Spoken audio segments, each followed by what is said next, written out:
welcome to another episode of This Woman Works. I am your host, Mike Patton, and on this episode, I have someone that is definitely moving chess pieces around Nashville and doing a few things. That would be Miss Sheila Gibson. We're going to talk to Miss Sheila Gibson, get to know her, and all the things about her. Can you say hello to the people, Miss Sheila?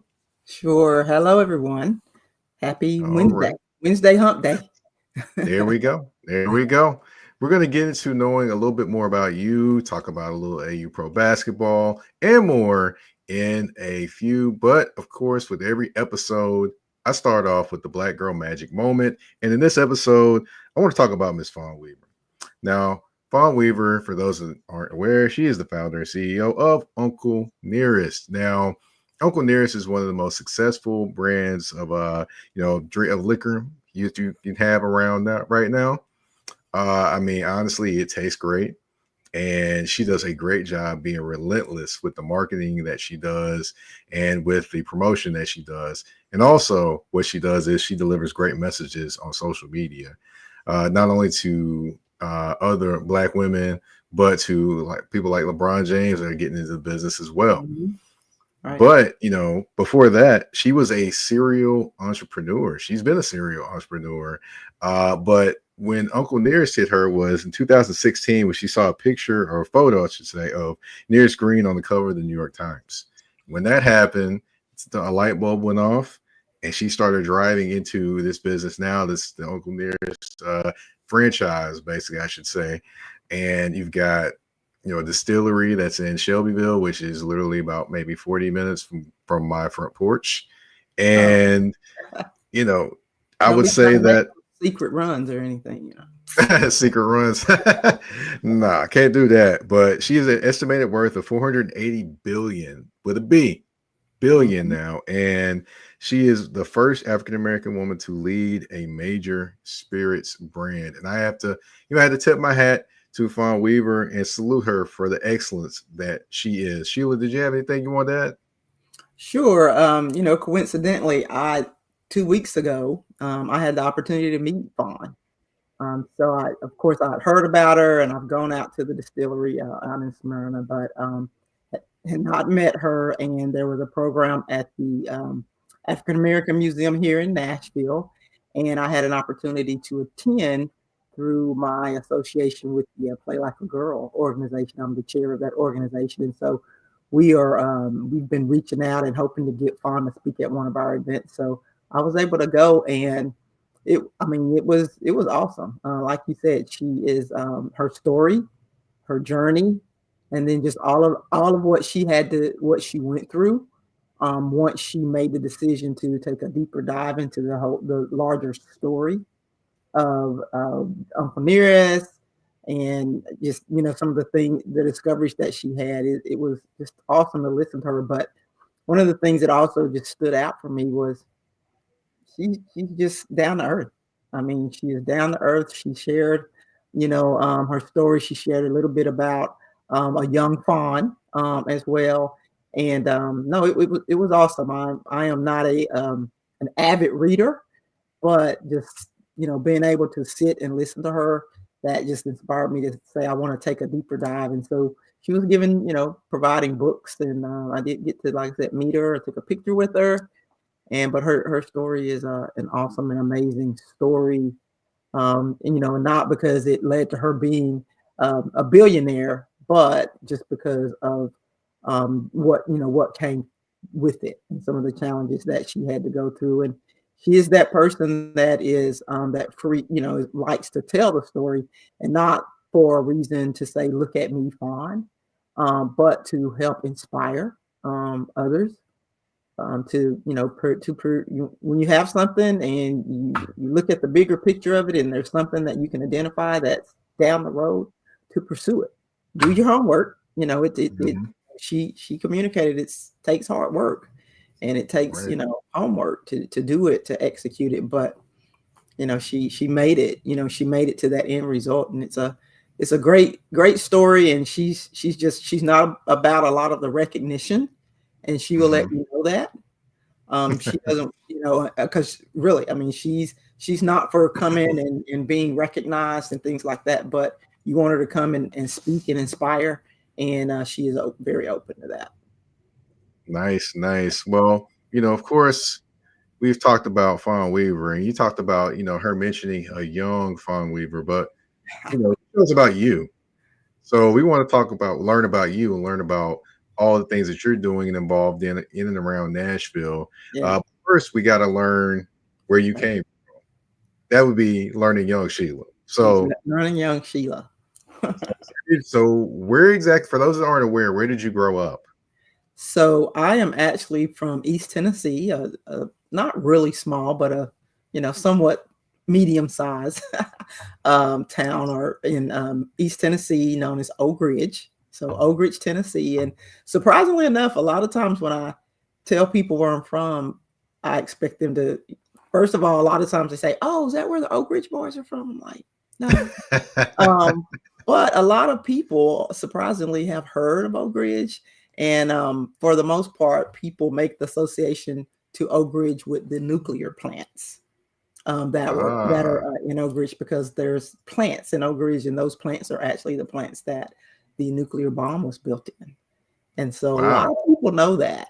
And then also there's a whole nother historical story where at one time Oak Ridge was known as the secret city.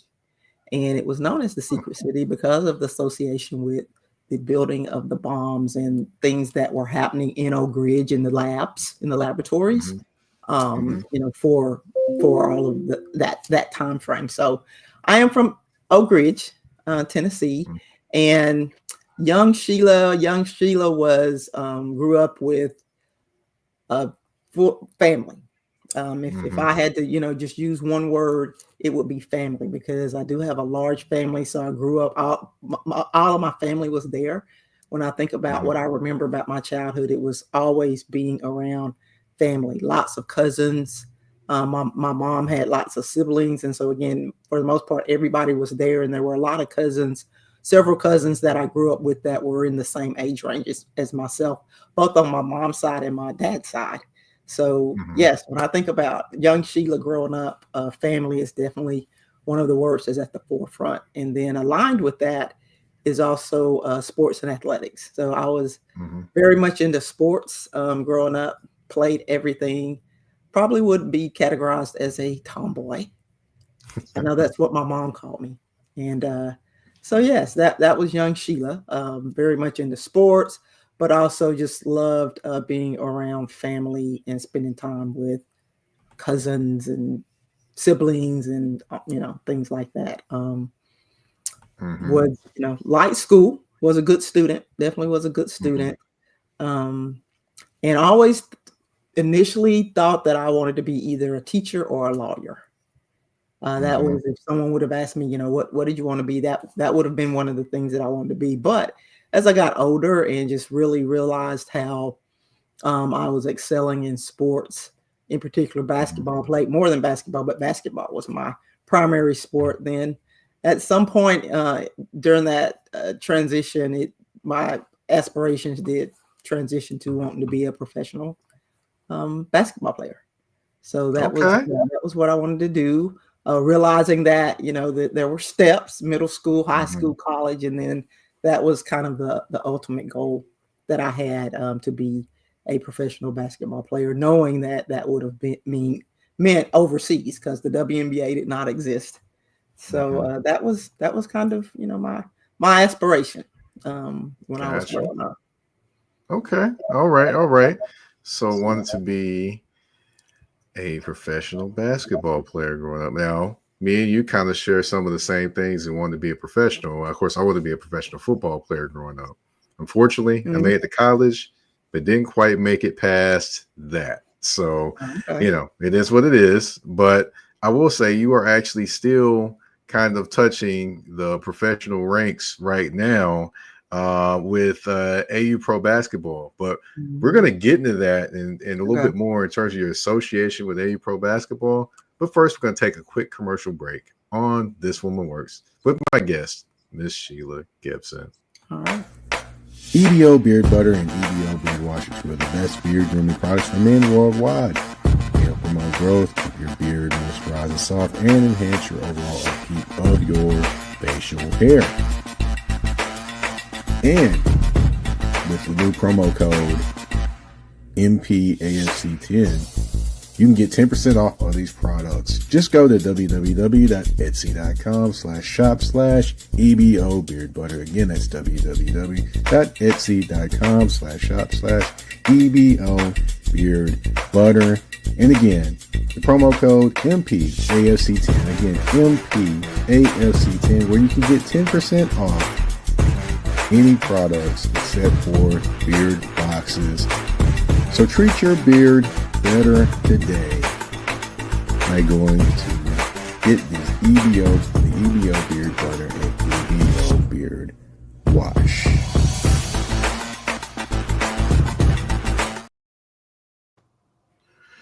All right, and we are back on This Woman Works with the excellent Miss Sheila Gibson.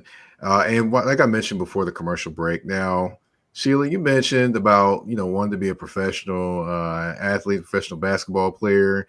Now, currently you're not playing professional basketball, of course, No. but I will say that, with all the different things that you do, like you mentioned, play like a girl.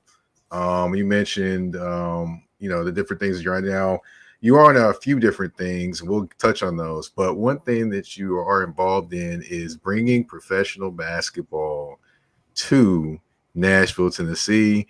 And that is with AU Pro Basketball. Can you kind of touch on, AU Pro Basketball and kind of how that kind of materialized with bringing it here?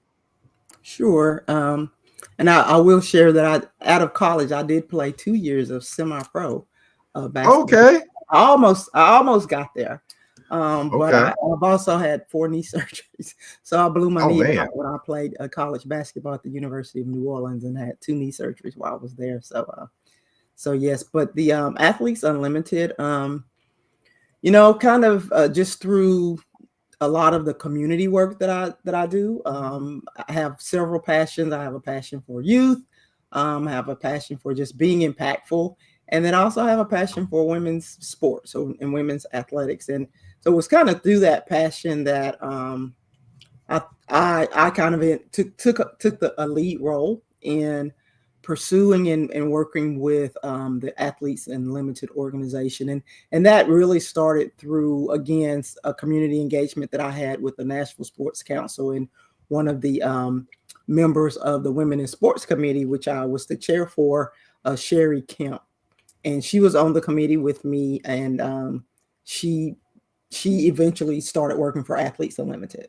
And so through a conversation with Sherry and her just kind of telling me a little bit more about Athletes Unlimited and learning about that organization and just knowing, where women's athletics are right now, we had the conversation and was like, you know what, I know, WNBA is at the forefront of a lot of conversations and looking at expansion city opportunities for WNBA. But we were, in my conversation with her was like, what if we look at bringing Athletes Unlimited basketball here?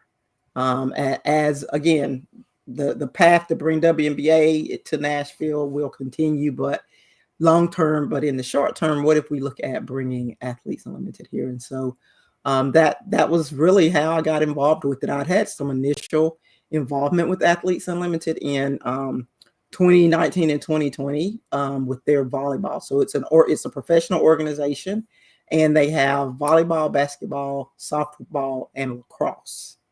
And so initially, the goal was really to bring Athletes Unlimited volleyball organization or team here.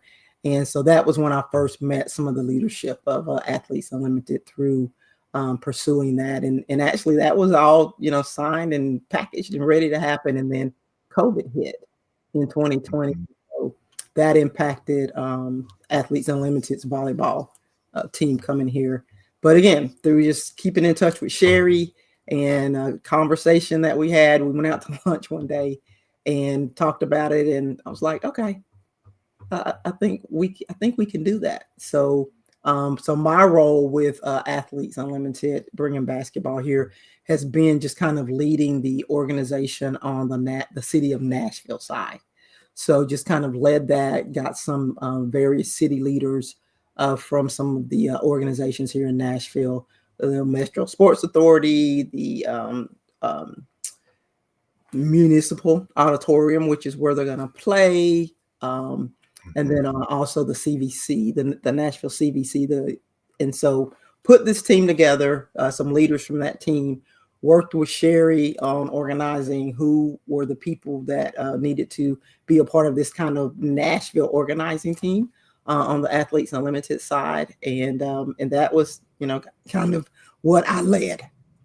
So I led that team to just, go through the steps to get the contract signed and get everybody on the same page. And so worked with them. And here we are in February preparing for the Athletes Unlimited basketball season number 4 to be here in Nashville. And want to point out again, Athletes Unlimited is a professional women's organization. And when I think about one of the primary opportunities that this organization provides for these professional women across those 4 sports is that it's an alternative solution, another opportunity to play professional athletics, not overseas, but here in the United States. And so I know just in the conversations that I've had with a few of the athletes, that's one of the pros for them in regards to it provides them an opportunity to continue to play professional basketball, especially if they're in the WNBA during the off season, as opposed to playing overseas. It gives them an opportunity to stay in the States and continue to play professional basketball. And also it's the model that it is. I really like it because it does provide, it's concentrated on the player and not just the athletic aspect of them being players, but also the larger picture. And Right. I really do feel like it's a kind of a professional development opportunity for those professional women who, they're not going to play basketball for the rest of their lives. So it's an opportunity for them to help them also build their circle of networks to, do their own professional development and preparation for after they're done pursuing their being a professional athlete. So it's Athletes Unlimited. And, again, pointing out there's WNBA players that play in the league, but I have so many people come up to me and they're like, Sheila, you're bringing WNBA to Nashville. And I'm like, no, I'm not. No, I'm not. It's not the WNBA, but there are WNBA players and, or athletes that play for Athletes Unlimited. And you know what? And, I really look at it as, this is an opportunity for the community of Nashville to support women's athletics. And more importantly, because again, long term, it's no secret that the WNBA hopefully is in the future of Nashville. And so again, this is an opportunity to just kind of really, kind of pilot a women's professional program in Nashville to really see how the community will come out and support women's athletics. And I have no doubt that the outcome is going to be positive because that's where women's sports is from an industry perspective right now, and not just basketball, just women's sports as a whole. Right. And then I was there at the opening press conference at the National Museum of African American Music. Definitely was a very good vibe that was there. A lot of good energy in there. Mm-hmm. Got to speak to a few of the players during the weekend that they were here too. They did an actual a camp as well, along with the kind of opening press conference, and got to speak with them. And they seem very enthused about being here in Nashville. And I'm hoping that Nashville will show up for them and show up to support them. And then just to let me point out a couple of differences between the WNBA and the Athletes Unlimited different brands of basketball. Now, Athletes Unlimited, with women's with WNBA, you have, the 4 quarters and everybody's on the same team. You have a coach, a GM, different organizations, different places, whatever. With Athletes Unlimited, you have a lot of different players. You don't have coaches. You have the players that are pretty much leading the teams. You have a board that basically grades every little thing that you do out there, from a pass to an assist to a defensive play to if you're in the positive and negative when your team's on the court, all those different things. And the teams are fluidly changing every single week, That's right. which makes it even more exciting. So to me, it sounds like a great and exciting way to spend Mhm. time watching basketball. Right. Yeah. I mean, it really is. And again, whenever I have any, conversations with people or, in my network or just in the community, really do point that out. It is traditional 5-on-5, but it's like kind of like 5-on-5 with a twist. And Hmm. again, I think one of the things that I really like is, or I used to describe it as opposed to following a team, it's an opportunity to follow your favorite players. Hmm. So throughout the series, because it's only I think it's 4 weeks, 4 or 5 weeks, Hmm. and they play three, for the most part, 3 games a week. There may be a couple of weeks where there may be an adjustment to the schedule, or maybe there's only 2 games, but there are 3 games, 3 nights of games a week, and then there's Hmm. 2 games, because it's a pool of players, and those pool of players are make up 4 teams.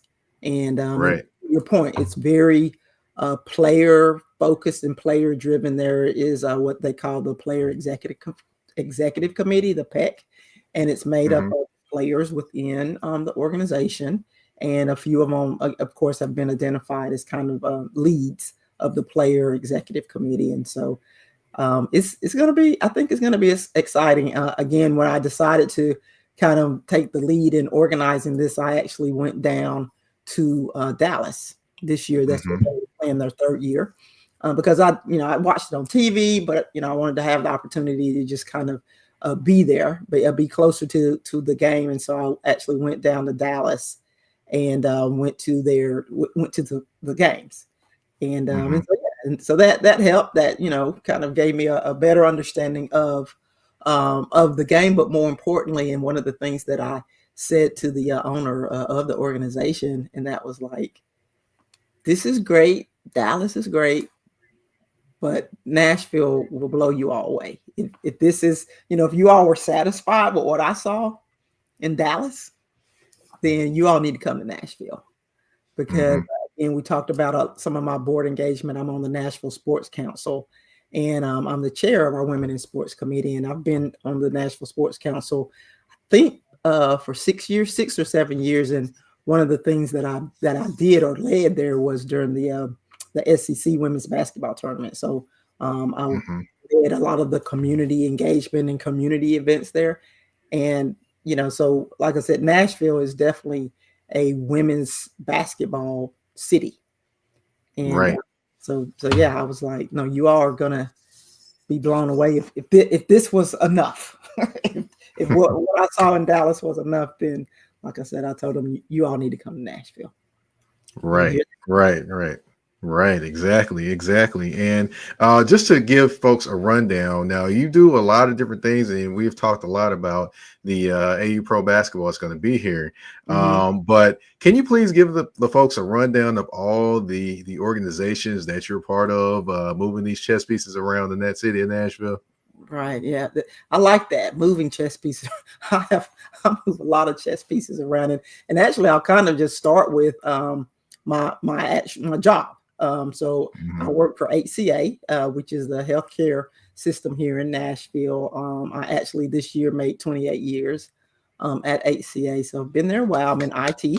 Yes, thank you. So I'm in IT. I'm assistant vice president for acquisitions, new constructions, and divestitures. And basically, what that means is obviously we buy hospitals, we build hospitals, we buy companies, and we also sell.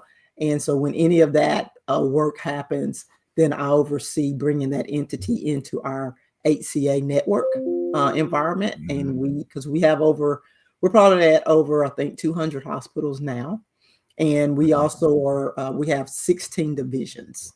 So it's across the Hmm. United States. We have 16 divisions with hospitals in all of those divisions, including the UK. So we do have hospitals in the UK.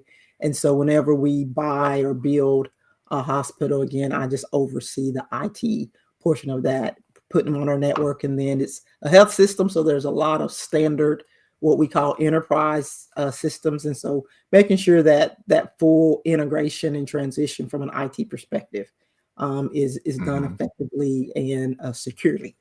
I have to Mhm. throw that word in there, especially nowadays. So Right. that's my regular job. That's what I do.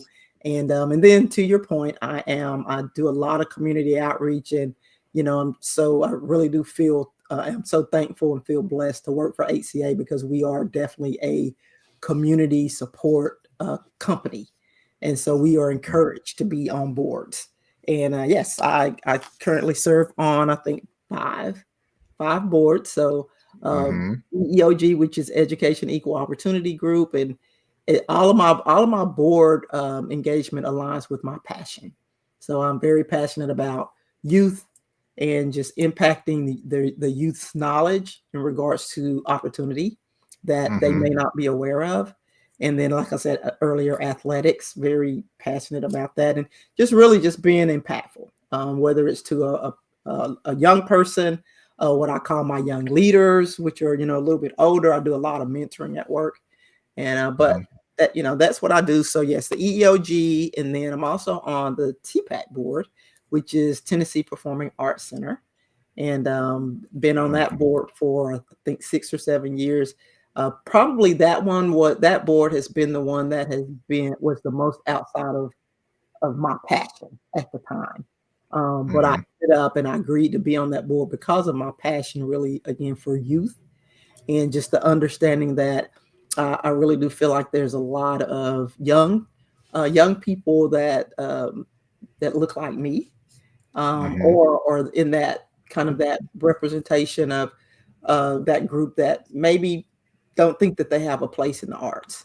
And I'm very passionate about arts is for everyone.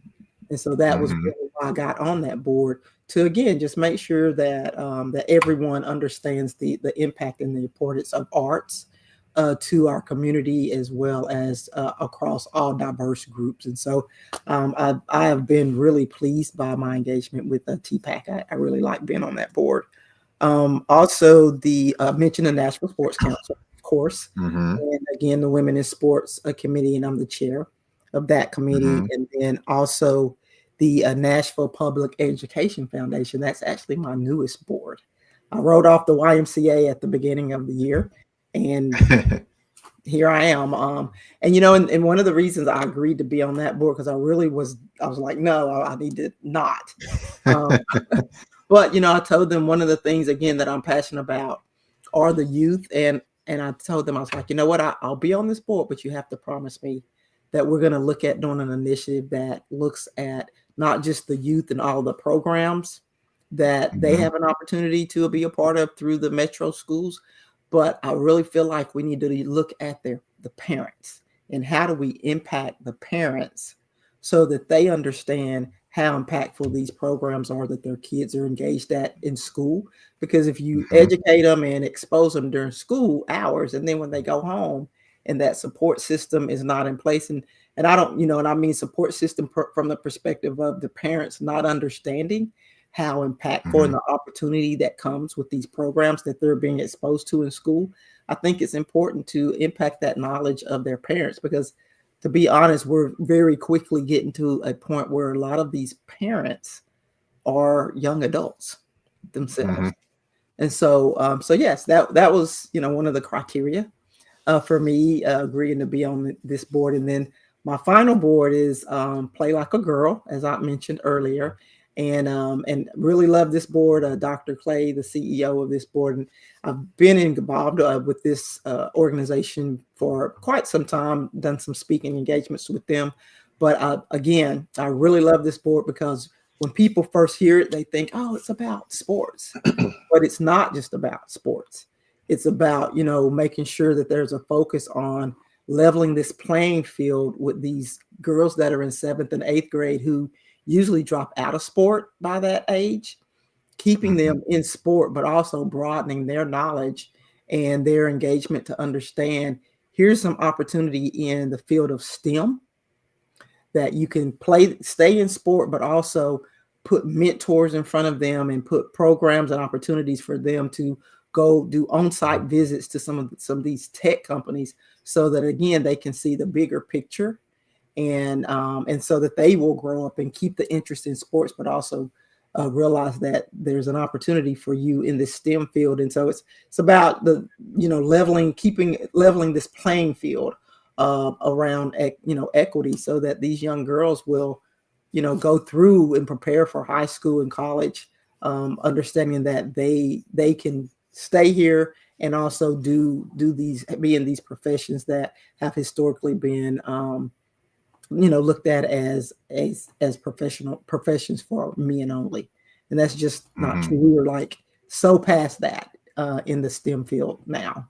And so that's what one of the things that Play Like a Girl really focuses on and stands for. So I'm the chair of Play Like a Girl as well. And that's kind of my community work. And like I said, I have a lot of mentees. I make it a point to become and support what I call the young leaders at HCA, because I'll see them in the elevator and make them talk to me, and introduce myself to them, and ask them who do they work for, and give them a little bit about myself, and then I'll say, schedule a meeting with me. And so so yes, I have a large database of young leaders at HCA, and also at HCA, again, I'm in IT, and we have just within IT our diversity, culture, and inclusion council. And so I am also the chair of that, because again, that aligns with my passion and what I believe in, that is that diversity has to be so much more than just gender and race. It is so much more, and all of those categories should be recognized and celebrated at the corporate level. And I really do feel like having that is a success factor for success. And so in IT, because we as a company, we have a larger enterprise DEI, and we have a chief diversity officer, but our IT organization has our own DCI, and I'm the chair of that. And we're going into our 4th year of that, and we've been doing some really awesome initiatives and events, and just again impacting the perspective and knowledge within our IT organization in that space. Okay. All right. Well, I gotta take one more commercial break, and when we come back, I just want to kind of get your thoughts on any kind of challenge that you have may have faced along the way on your very successful and enlightening journey.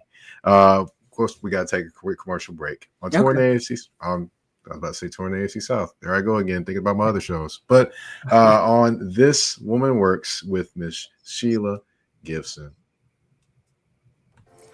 A shift. A shift is something that happens and changes the dynamics. And that's what happened when Garrett Logistics was born. After 10 years as a sales pro in the logistics world of sporting goods, John Garrett decided to pivot to the world of freight and start a brokerage. So you're saying to yourself, why trust Garrett Logistics? Well, Garrett Logistics helps shippers improve overall workflow, along with increased on-time pickup and delivery percentages. Last-minute loads, multi-drop pickups, and more are part of the services with Garrett Logistics. They're available Monday through Friday, 7 a.m. to 6 p.m., and Saturday, 8 a.m. to 12 p.m., all times Central Standard Time. So give them a ring at 615-400-8484. That's 615-400-8484, or you can email them at john@garrettlogistics.co, or visit their website at garrettlogistics.co. Garrett Logistics, where the motto is, it's not just freight to us, it's your business.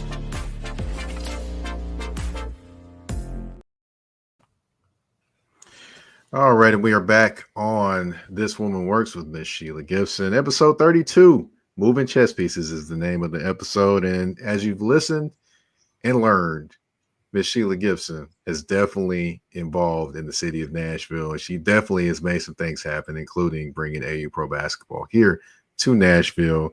But I want to get into something with you. Now, I know all the success and all the organizations that you've been involved in, or they are still involved in, but I know there's got to be along the way some kind of challenges that you have faced. And what was one of the biggest challenges that you faced, and how did you kind of resolve it or overcome it? I think I'll start with non-professional.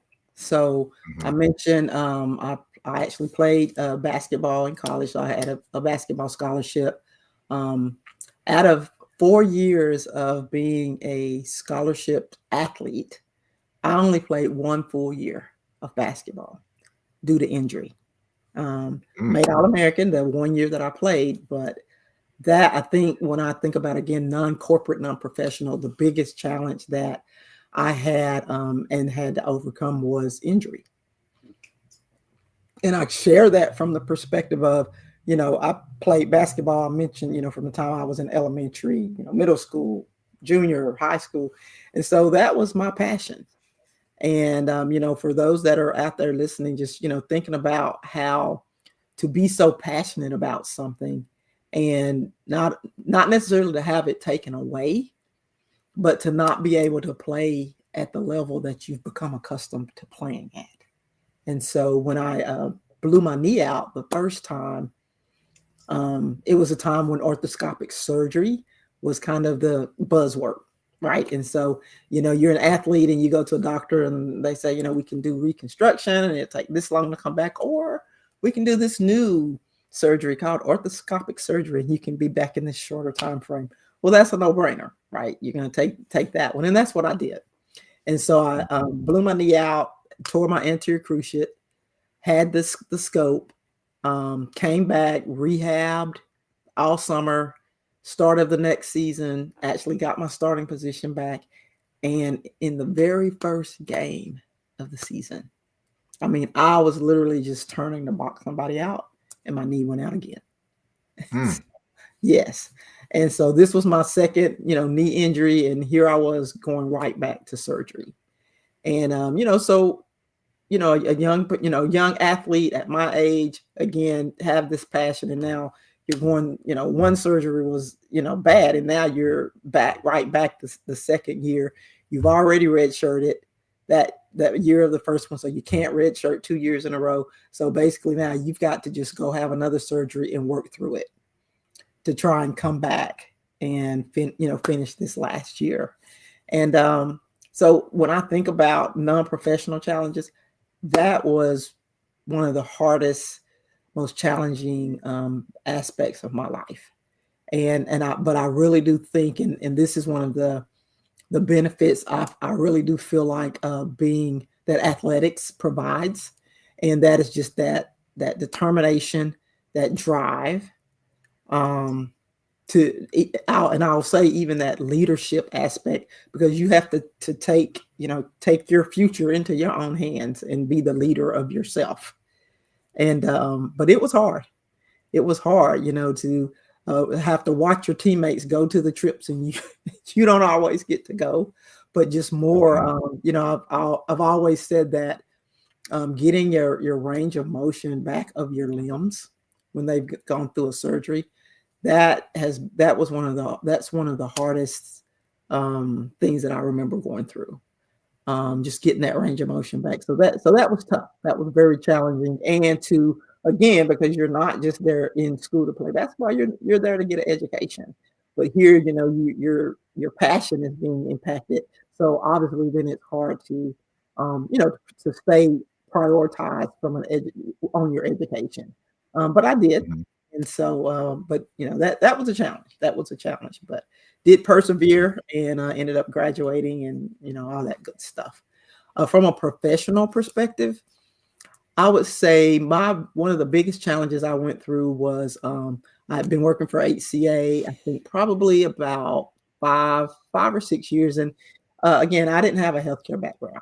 I didn't come from healthcare. I was in IT. I have my master's in information computer systems. And so I got promoted as a manager, like a functional manager with people, with a staff reporting to me. And here I was, getting promoted to this position, and all of my direct reports were clinical SMEs, or subject matter experts, who had worked in the hospitals and knew a whole lot more than I did about healthcare. And what made it even more of a challenge was one of the young men that applied for the job that didn't get it, and reported to me. And no doubt, hands down, he definitely knew a lot more about healthcare than I did. But and I share this because I think it's an important nugget for people to hear, that it's not always about who's at the SME level and who has the best skills. Depending on the role that you're in, if you have those leadership skills to empower others, to lead, then a lot of times you are the right person for the job. So that was a challenge, because I was still early just in the healthcare space. And so I definitely think that there was some of that kind of imposter syndrome going on. Like, was I the right choice, for this? And I have all of these. I mean, these were people that had been bedside nurses now reporting to me in healthcare. And so, but no, like I said, I definitely think that when you are in a functional management role, you're not always going to be the smartest one in the room. It's more than knowing. It's also about, being a strategic thinker. And like I said, being able to empower and bring out the best in others, and just being able to lead. And I think I know that a lot of that and a lot of the skill set that I have in that space came from me being an athlete in high school and college, and kind of the role that I took on when I was within my athletic career, because I was a leader on the team. And then the beautiful thing is that transitioned right into my professional and corporate career. But it was tough. Again, having all of those clinicians that I knew more than me in that space, reporting directly to me. So. Got you. Okay. All right. Well, it's always good to be able to overcome some challenges and things like that. And I feel like with this episode, not only did we understand where you came from and how you became who you were, who you are, I'm sorry. But we also came to understand that what your passion is. We also came to understand what your goals are and how you got to where you are. And it was great to get to know you on those levels. But we do also end the show with a game. It's called the speed round. We got 10 questions, 10 random questions for you to answer. Are you ready? Before I answer those, can I share one other thing? Because Sure. 'cause I'm just that person. I'm all about empowering and impacting. I would say that, everybody to understand, especially if you're listening in and you're like, what advice would you have for me? I'm a young professional getting started. And I would say to always remember that you are now and will always be the CEO of you, and to understand what that means. And, and that means that you've got to always, no matter if it's about asking for a promotion or just, getting ready to change your path of where you're at, you are the CEO of you in that space. Do your homework, but always have the courage to ask for what you want. Go in and ask for what you want, and be prepared for the no, right? Know that no doesn't always mean no. No always can mean no, not right now. So it's not so much that you get the no, it's what you do after you get the no. What are those next steps that you do? Because what you've done by getting that no, you've still planted a seed in that person's mind and help them to understand where your passion is and what your aspirations are. And I always like to say, so that they know I'm coming back. I'm coming back, and I'm going to ask again. So that would be kind of my nugget that I would leave in it. Like I said, I love my young leaders. And so those that are the young leaders, just know that you are now and will always be the CEO of you, and take that seriously, because that's what I did. Right. And I greatly appreciate you for giving that nugget of knowledge and advice. And a lot of people need to hear that. And one thing, what you said is similar to something that I usually say, but it's a little different. I usually say, don't be afraid of the word no, because that's gonna basically hold you back if you're trying to achieve something. Because if you're afraid of the word no, you'll never go anywhere. Because you're going to get some no's on the way there. Yes, you're always going to get some no's, and we use no's to identify our developmental opportunities that we have for for ourselves. And the position that I am, again, I'm assistant vice president in IT, and I put together a proposal and I asked for that role. And I got a no at first, but I came back. That's right. That's right. That's All right. right. So now I'm ready to play what'd you call it? The speed round. Speed round. Okay. Answer favorite. Your first question is favorite vacation spot. Ooh, anywhere that's hot, has water, and has an awesome resort or hotel that I can go to and just chill with some meat. Okay. Got you. Okay. All right. Favorite actress. I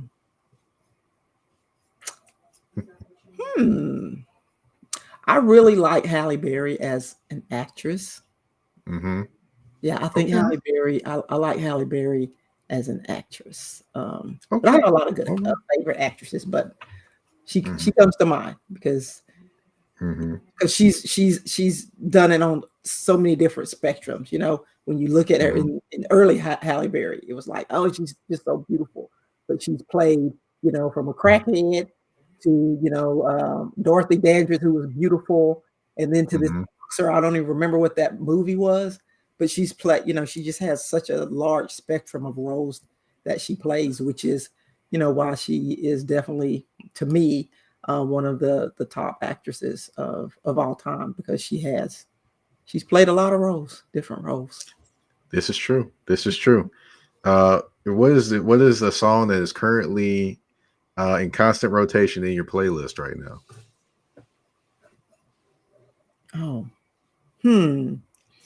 Well, you know what? I am such a lover of music.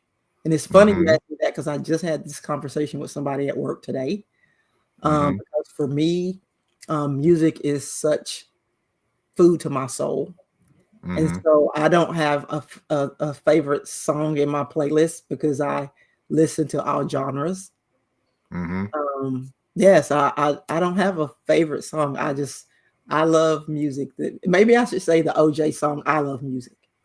Okay. Well, there we go. We're gonna run with that one. I am a lover of music, and if it's live, it's even better. Okay. All right. All right. So what's your favorite movie? Wow. I don't know. They get tougher as we go along. I know. I've watched Selena so many times. I love that movie. I love Pretty Woman. Okay.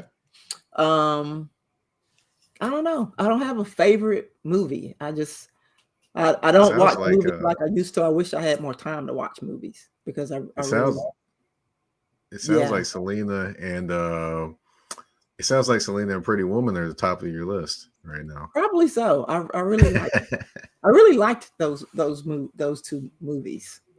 Okay. Yeah. All right. Let's see. If you could have dinner with one person, dead or alive, who would it be?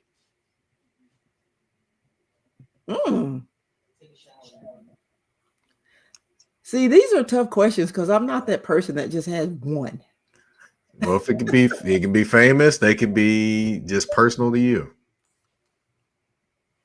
I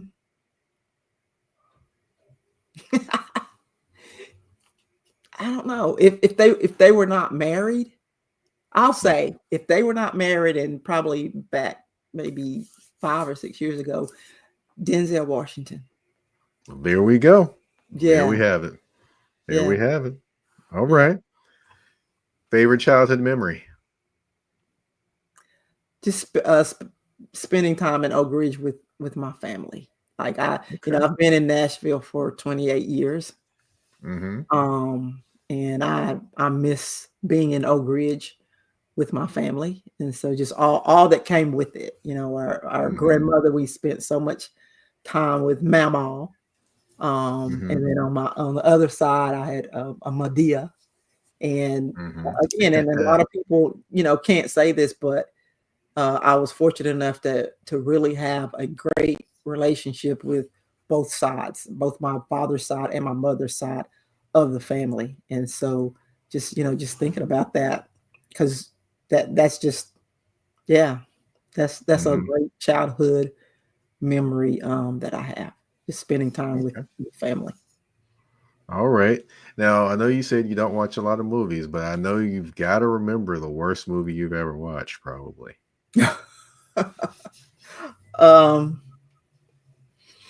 The Exorcist.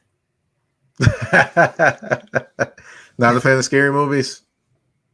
Back at the age that I was when I watched it, no.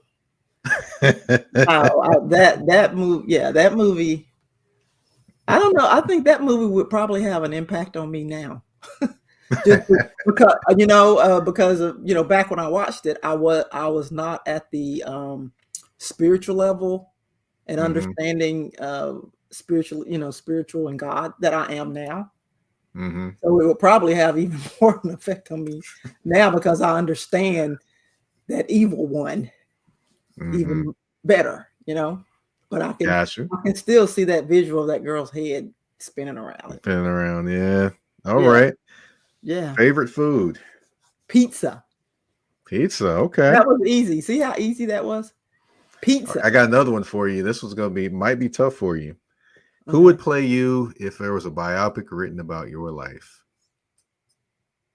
Okay. So this is an interesting question, right? Because I got this award once in part, how sometimes you get an award and they play a video and they get other people to come in and say things about you. So that was one of the questions that was on there. And I was just really, So, and I was just like, oh, okay. Some of the different answers of people that gave that, said who they thought should play Sheila in a movie of her life. I don't know. I don't know who I think should play me, but I'll tell you, and I get this all the time. I kid you not. People will come up to me and I finish the sentence for them. They were like, has anybody ever told you that you look like, and I'll say, yes, people have told me all the time that I look like Michelle Obama. And no kidding, when Obama was president, I would get that at least once a week. I don't really think I do, but I get it all the time. And I think it may even be more demeanor, more so than maybe the look, but I get it all the time. So I don't know, maybe Michelle Obama should play Sheila, or maybe Sheila should play Michelle Obama. I'll say this. I'm gonna throw one at you, and I know you know this young woman, but at some point in your life, I think this young woman would be able to play you well too. Who? Samaria Terry. From here, or that used to be here and do the news? Yeah. Really? I think at some point in your life, she would be able to play you in a movie really, really well. Huh. I'm gonna tell her I said that too. And see what I know you need. You're right. I like Samaria. She actually, I met her first at a Play Like a Girl event, and then she's. I've actually had her moderate 2 events that I helped plan, and she did an awesome job. We do a women in sports breakfast for at the start of the women's basketball season, and so she facilitated or moderated that for us, and then she also moderated another panel during Title IX time for us. So yeah, she's awesome. I was, happy for her. Definitely, I know she's on a different path now, but was sorry to see her leave. So, but no, really, really love Samaria, and yeah, you should tell her that. I'll tell her that. Yeah, I'm gonna tell her. See what you said. Favorite restaurant? Probably gotta be something with pizza, right? Yeah. Well, I used to always say that Cheesecake Factory was my favorite restaurant, but I spend a lot of time in restaurants, so I don't think I have a favorite restaurant. I probably could have maybe a top 5 or 10, but I do. I spend a lot of time in restaurants, and like I am that person that goes to a restaurant by herself a lot. Oh, okay. Yeah. Okay. My friends, but I can't believe you do this and that. But you went to the restaurant by yourself. Yeah. I like my company. I think I'm good company. All right. Well, we have wrapped up our speed round and we have wrapped up the show. I want to thank you, Miss Sheila, for coming on the show. If you want to tell anybody any things that you're working on, of course, plug AU Pro Basketball again if you'd like, or, anything, we want to tell anybody. The floor is yours. Okay. Well, you know what? Maybe I'll just again a lot going on in my professional life. Hopefully, everyone has heard of HCA. If you haven't, HCA is the top healthcare system in the United States. So whenever if you get sick or need a hospital, go to an HCA hospital. When I look at my board organizations, the EEOG is going strong. George Thomas is the president of that, and the pillar project that he has is called Career Speak Networking, and it is so impactful for these young leaders. And he always needs professionals to be a part of the Career Speak Networking. So you can volunteer there at eeog.com. TPAC, hopefully everybody knows TPAC is in the middle of getting a new home. It is going to be beautiful when it happens. So hopefully, and again, I'm on TPAC because I want to make sure that the arts is for everyone. And so hopefully everyone will plan to come out and go to a show at the TPAC now and the new TPAC when it comes.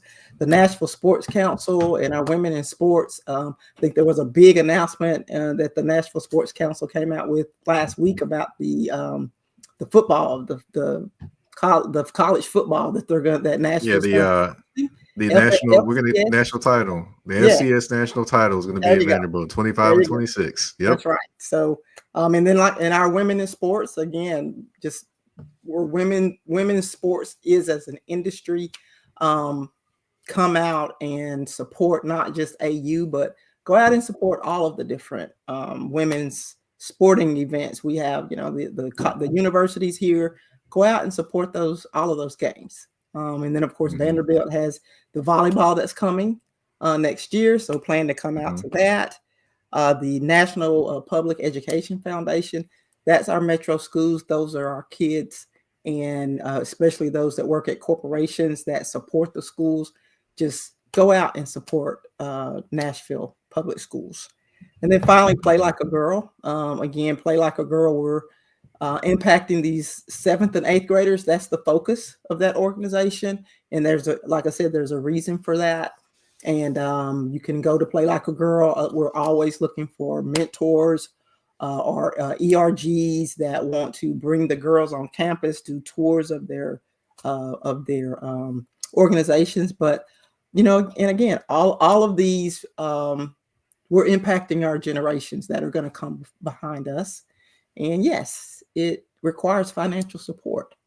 And so, please just consider supporting all of those boards that I'm on. All of them are open to financial support. And again, it's all about making our Nashville communities a better place to live, but also impacting opportunity for our next generation. So I would say that. And again, just look at, you are the CEO of You. That is one of my primary presentations that I love to do and share with others. So you want me to come and take a deeper dive into that? I am definitely willing to. And then I would just, like to end with, I'm just so thankful.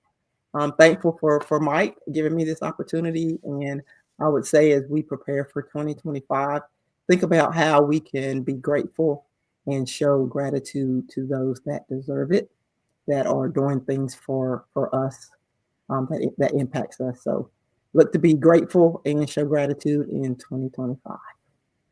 All right. Well, I thank you again for coming on the show. Of course, if you don't know, I'm the host of This Woman Works. My name is Mike Patton. You can find me on the artist formerly known as Twitter at Mike Patton 82. It's MikePatton 82. You can also find me on Blue Sky as well. Same name, Mike Patton 82.